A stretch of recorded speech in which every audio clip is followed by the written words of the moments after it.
Hello and welcome to the Wildlife Rescue Podcast, an audio and video series about wildlife, the problems they face, and some of the solutions too. In this episode, two elephants, Maddie and Kenika, rescued from decades of misery and work, taken to their new home, the brand new Phuket Elephant Sanctuary in Thailand. The small island of Phuket is a popular tourist destination in Thailand and home to countless trekking camps where holidaymakers go to ride elephants. The Phuket Elephant Sanctuary is shaking up the status quo as the first of its kind in Phuket and hopes to make a big impact when it opens this year.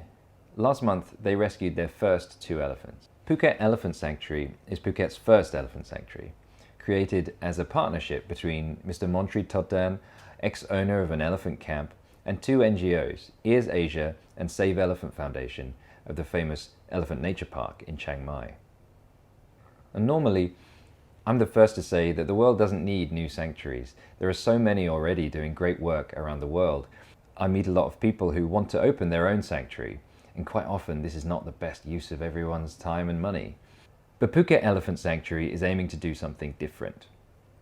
Being located within a popular tourist location is renowned for elephant tourism. Means that they have the chance to capture people that may not otherwise seek out ecotourism or animal sanctuaries. Instead of preaching to the choir like us who already know we should treat elephants nicely, they can help change the hearts and minds of people who just wanted to see elephants or just wanted to do something on their holiday but didn't know about the terrible conditions in the trekking camps that they would otherwise go to. Most sanctuaries that I've been to can take a few visitors at a time, maybe 10, maybe 20. You get the trekking camps in Thailand that run like a mini army. You've got hundreds of people coming in every day. And they have a huge influence, much more than the smaller sanctuaries and projects dotted around Thailand. So this could be a big deal. Hopefully, by proving Phuket Elephant Sanctuary as a model, the other camps will see what the tourists really want. Maddie is about 60 years old, Kenika is about 30 years old. They're both female elephants that have been working in logging and tourism for all their lives. Mr. Toddan, their owner, is in the elephant business for decades, but now he feels there's a better way forward. It's another welcome sign of the slow but sure change in attitudes towards elephant welfare all over Thailand. At 6 a.m. we reach the trekking camp where the elephants are still living. The camp's starting to set up for a very long day's work. After a couple of hours, the elephants are being fixed up with big metal frames on their backs. It takes them a few minutes. It was quite fascinating to watch them load up these elephants. Some of these frames, depending on where you go, are really very heavy. Some of them are hollow, not so heavy for the elephants. Some of them use a lot of padding underneath. Like the place we visited, they had, 10 layers of padding under the heavy frame. Add another 4 or 5 tourists at once onto their back, and regardless of how much padding you have, that's a lot of work all day long for the elephants. You can see actually from some of the footage that I took, the marks on the elephant's back where they do have this thick padding every day protecting them from the bare metal frame. But it's totally caused their skin to turn a different color to the rest of their bodies, and there's no hair on that area of their back. It's just rubbed away. Soon enough, there's going to be busloads of tourists. A lot of these tourists are coming from all over the world. They're on their holidays and they've found this camp online or finding something to do with their time. And a lot of them are actually tour groups. We're talking 30, 50, 60 people at a time. And at the moment, most of these seem to be coming from places like Russia, China, and Korea. So it's really important that we address these kind of tourists as well, who perhaps haven't chosen to come to these camps. They're just part of their tour itinerary. Now, these elephants have been giving rise every single day without exception. And today, their routine has been broken. They actually didn't get saddled up. As all the elephants were getting prepared, Maddie and Kenika were left alone. They already knew something was different. Kenika, the younger elephant, about 30 years old, she was actually a little more nervous. Perhaps she didn't know what was going on since the routine was broken, and she was loaded onto the first truck. I've been on many elephant rescues, and getting elephants onto these trucks, depending on the situation, the elephant can take a very long time. It can take hours, depending on how well you treat the elephant. Of course, when elephants are going between camps, they just hit them with sticks, use the hooks and the nails, and get them on quite easily. Now, when you're taken to a sanctuary, They don't want any of these things. So we try to coax the elephant on with bananas and treats. If they get too stressed, we just need to let them rest for a bit and try again. Luckily, despite being more nervous, Kenika actually went on the truck after a couple of attempts without too much of a fuss. So we were able to get Maddie onto the truck soon after and get started quite early. Many of the rescues that I've been on around Asia are cross-country affairs, taking anywhere from 8 to 16 hours to reach their final destination. And luckily, Phuket's just a small island, so the truck journey takes less than an hour from the camp to the land on which Phuket Elephant Sanctuary is located.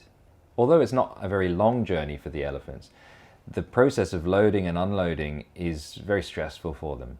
So we still try to make it as easy as possible for them and as a positive an experience as we can. And although you might not think it, when we arrive, getting the elephants off the trucks is kind of as hard as getting them on.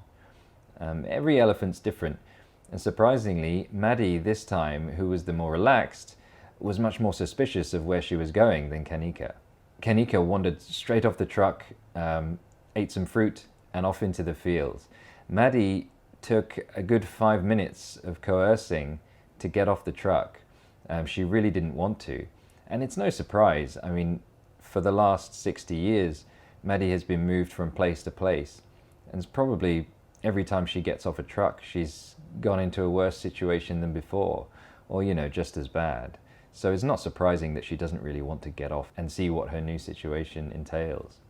But after a while, and after a lot of coaxing from the staff, putting down big logs and ramps for her to walk off as calmly as possible, she did step off the truck, and she went straight with her mahout out into a very quiet field with the sunshine and the wind. Kenika went straight after her and actually veered off right into a patch of banana trees.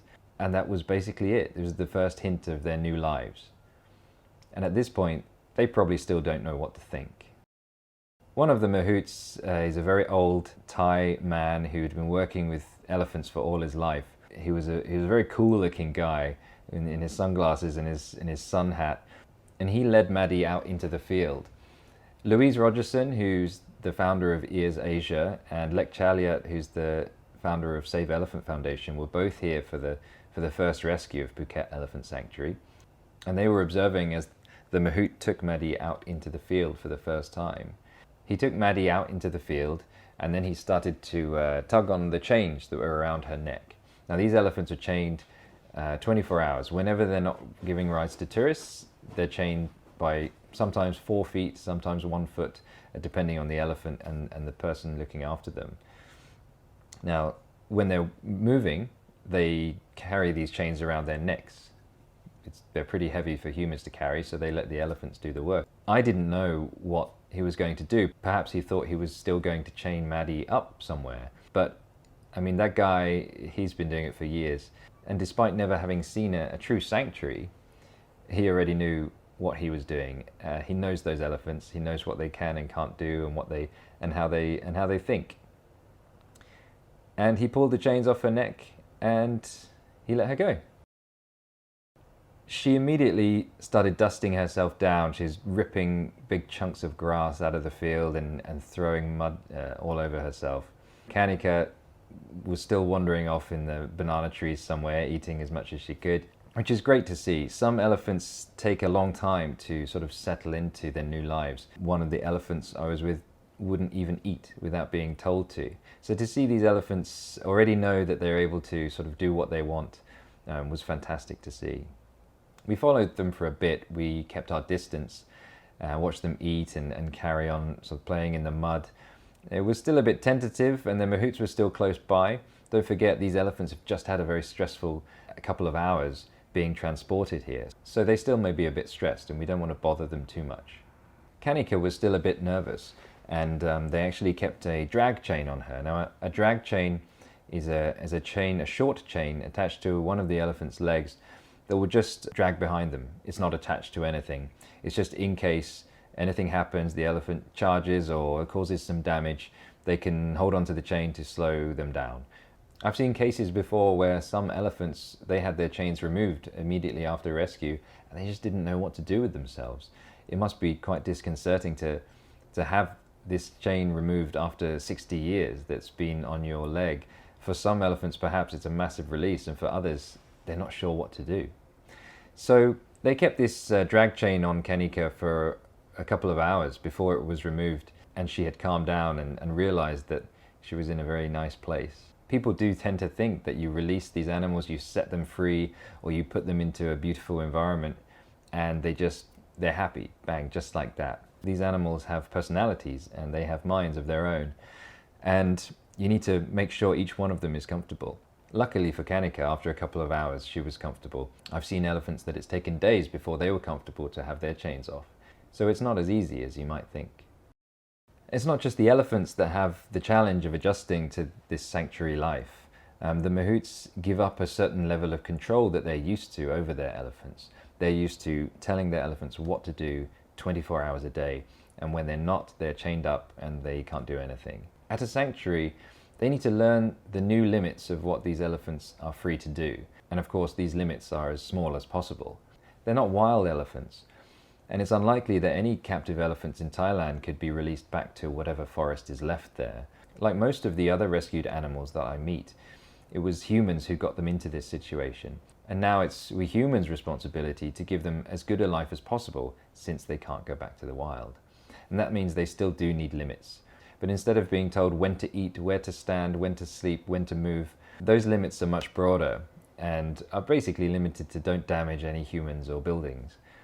Otherwise, the elephants are free to do what they want. And if you've been looking after this elephant for decades with total control over it, it's a bit of an adjustment to start allowing them to do what they want.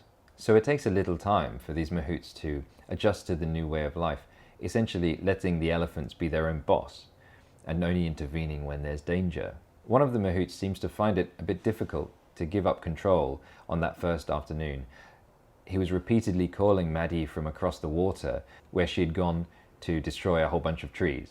Now, normally you wouldn't want the elephant to go and pull down a bunch of trees, but at the sanctuary, that's what they're there for. We watched her doing this for about 10 minutes, with the mahout repeatedly calling Maddie, Maddie, and getting a bit frustrated that she wasn't paying attention. Mr. Toddan, the elephant owner, came over and they had a bit of a chat. And although I couldn't understand Thai, after a minute they both started laughing. He wasn't really frustrated anymore. He could tell neither the elephant nor he was going to get in trouble for Maddie pulling down these trees. And we all kind of had a big laugh together. And meanwhile, the elephants just ignored us and got on with whatever they wanted to do. So that afternoon, they spent literally hours in the lake without leaving. Mr. Toddan was smiling the entire time, looking like a really proud father. And he was telling us they haven't been submerged in water for 20 years. That lake was overlooked by what would be the visitors center, which wasn't finished yet when I was there. The idea is that guests just watch the elephants going about their business with no shouting, no commanding, no forcing the elephants to do anything they don't want or go anywhere they don't want. And he knows how happy people can be by just watching these elephants do what they were doing in front of us. You don't need to ride them or anything like this. You just need to see them. Everyone there had smiles on their faces. After hours and hours in the water, they went off into the forest for a little bit, breaking down some new trees. And when it started to get dark, we took them to the facilities where they'll spend their first night. So we all agree that elephants should be as free as possible, but they're dangerous animals. They can't be allowed to wander freely in the middle of a city with no supervision at all, unless they're out in the forest where they couldn't hurt themselves or hurt others. It wouldn't be long before buildings and cars were damaged and people got hurt and the elephants got hurt. Ultimately, that's what would happen. So how do elephants sleep at night? There's no perfect solution. There's quite a few different ways to keep the elephants safe at nighttime. Now, all of these solutions are compromises, but they're absolutely necessary. Some sanctuaries opt for chaining the elephants on a long chain, maybe 20 meters long, to allow the elephant some freedom to walk around, eat and drink until the morning. Although many people have a knee-jerk reaction to the word chain, this is actually quite standard. And many fans or supporters that have followed elephant sanctuaries for some time will understand this. Their feet are not chained together. It would be a single chain on one leg just to stop them from straying more than 20 meters away. Bear in mind, most of the time these elephants are resting anyway. It's during the night. If you've ever been to an elephant sanctuary, you know how early the day starts in the morning, so it's just a few hours at night. Another option are chain-free corrals, which are usually big electric fences that you may have seen in my previous photo essays at places like Bless in Thailand or Elephant Aid International's work in Nepal. And these also have some pros and cons. They can be very large, so you can give the elephants a lot more room than the 20 meters they would have on a chain. It also doesn't use the word chain, so there's a lot less knee-jerk reactions on social media and such. But some elephants do find it difficult to accept electric fencing. Some of them freak out a little bit. Some of them don't react well if they start testing the fence and get a little shock. Although most do adjust easily. As with any sanctuary, if you've got trees near the fences that could get blown down in a monsoon, you've got to clear that area. So you need quite a huge amount of space if you're going to have chain-free corrals. It's also quite possible for them to break down, and they can be broken by the elephants, by trees. I've seen electric fencing being charged through by bull elephants who were having none of it. So they're not as robust. These elephants need to learn not to touch the fencing and to accept it, because they know if they really wanted to, they could break through in a few seconds. At Phuket Elephant Sanctuary, they have a different approach. They have some big night shelters. Now these are big kind of like stables for horses, where you have a covered area with a big sand pit. You have a big grassy open area with trees for scratching and stuff as well. And they're surrounded by big metal and concrete posts. These are about the height of an elephant. They have huge gaps so that humans can walk in and out, and so the elephants can see in and out. And they have little pools in their shelters as well for drinking and for bathing. This means the elephants can have enough space and they don't need to be chained. In a place like Phuket, where space is at a premium, you may not have room for huge electric fencing with areas around that where the trees are cleared as well, especially if you're going to try and rescue as many elephants as possible in this little city. So we take the elephants inside and see how they react. They had water, pools, trees, and a dust bath. They were quite happy. So in the next few days, the elephants and the mahouts start to get used to their new routine and find out what it does and doesn't entail. And with a couple of days, Maddie and Kenika are really relaxed. Although when I was there, they were still not socializing too much with each other. All these elephants at the camps are not allowed to socialize. They're kept completely separately.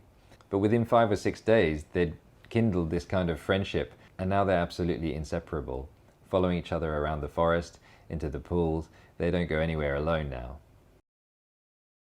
There's a big weight on the shoulders of Phuket Elephant Sanctuary. More than just a place to home elephants, Phuket Elephant Sanctuary hopes to become a model for the existing camps on the island. If the other camps can see how successful a project can be when they treat the elephants nicely, and how popular that is with tourists, then hopefully they will copy that model and stop the riding and the hooks and start treating the elephants better. That way all the elephants in Phuket can have a better life.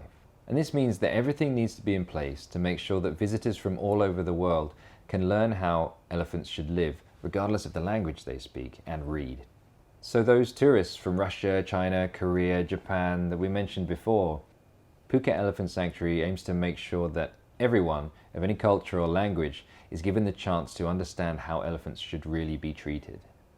And they can really start to change attitudes around the world. So for now, these first 2 rescued elephants continue to accept their new lives. Every day they grow closer together and they get used to doing what they want in their new sanctuary home. Elephants may never forget, but for Maddie and Kenika, the memories of those trekking camps are getting further away every day. I hope you enjoyed hearing about Maddie and Kenika and their journey to their new lives. I hope you'll join us for the next podcast too. If you haven't had enough of rescued wildlife yet, you can go to my website or Facebook page and get the 2017 The Rescued calendar, with 50% of the profits going to the Bodhi shelter, a dog and cat shelter in Phuket. My first photo book is also ready, called 5 Rescues. That's 5 rescues with 5 charities in 5 countries across Asia, with a foreword by the lovely Jill Robinson. And again, 50% of the profits go to the charities in the book, so please check it out. This week I'd like to thank Douglas White from the UK. Now Douglas has supported not only my work for a long time, but also directly supported loads of the charities that I've visited in the past few years. He even helped with a little dog named Gigi, who was hit by a car near my house when I lived in Cambodia. We put out a call for help for this little thing. The charity that found him, a vet from a second charity, a third charity who helped bring in the money from outside Cambodia to help this little dog, so many people, so many charities working together for this tiny little story, which had a very happy ending. And it warms my heart whenever I think about it. And Douglas even helped with little Gigi as well. So thank you so much, Douglas. I hope you enjoyed the show. Thanks for listening, and thank you for being a friend to the animals. Music is by Sono Sanctus. Find their website in the show notes, as well as my website and my crowdfunding site, and links to everything that we've talked about during the show. If you have any questions or comments, let me know at thewildliferescueshow@gmail.com.